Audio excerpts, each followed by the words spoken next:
Hey everybody, Al Iverson here. It's time for another one of your email authentication and deliverability questions answered.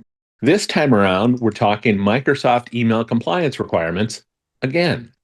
Now, why are we taking a second run at this? I just did a video a couple of weeks ago, and we've done some blog posts and other stuff on these new sender requirements, but something changed significantly. Just this past week, Microsoft announced that they will block, not just route to the junk or spam folder, when mail is not complying with their new bulk sender requirements. So if you want to see the updated guidance from Microsoft or our updated analysis breaking down what those requirements are, there's links to both of those right there on the screen. And if you are wondering, are you in compliance? I think the best way to help you know that is to do another recap here of what those sender requirements are. These requirements are specifically aimed at bulk senders, meaning people who send more than 5,000 email messages a day. They are requiring email authentication. That means both SPF and DKIM, Sender Policy Framework, and Domain Keys Identified Mail. They are also requiring that senders implement a DMARC record and DMARC policy for their domain. Though they specify today that a policy of P equals none is good enough for compliance, I put a little asterisk there because I just want to remind folks that P equals none, while it might be good enough for compliance with these requirements, does not mean that your email domain is protected against phishing and spoofing. They also require some form of alignment. Now, if you don't remember what alignment is, it is where the domain name in an email authentication header, either the hidden header for the DKIM signature or the return path or envelope header for SPF, it's that the domain there matches what's in the visible from address. So those domains matching are what constitutes proper alignment or success with alignments. There are a few additional requirements there as well. Microsoft has a little section explaining what they mean by a compliant sender address. They expect email addresses to be able to receive replies. I don't know that they're actually specifically going to monitor to be able to tell if all replies are being responded to. Don't really have any information on that today, but that's what they're putting in the requirements, that the addresses must be able to receive email.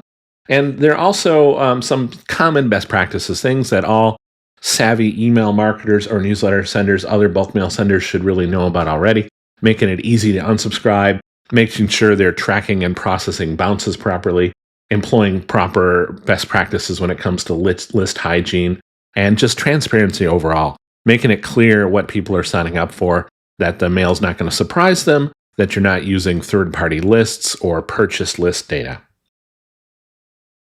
Compliance is coming quickly.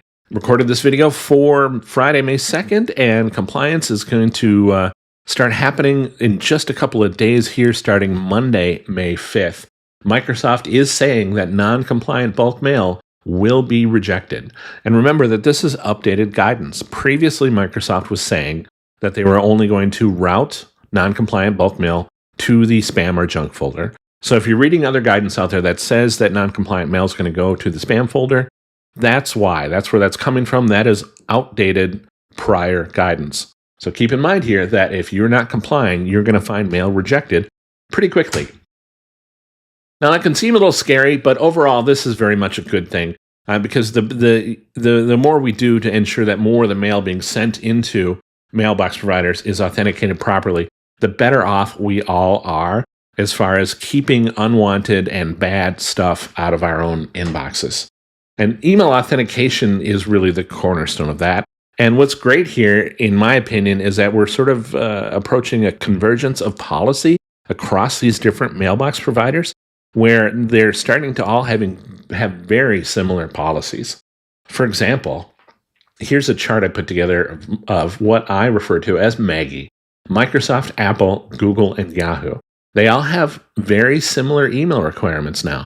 There's a little bit of differences there as far as what constitutes a bulk sender, or at what number of messages or what level of sending before you have to comply. But they all talk about having SPF, DKIM, and DMARC in place. They all talk about sending mail only to recipients who are explicitly requesting mail from senders. In other words, they're saying that you're not likely to have a good time of it. You're not likely to experience inbox success if you're sending mail to people who don't want it.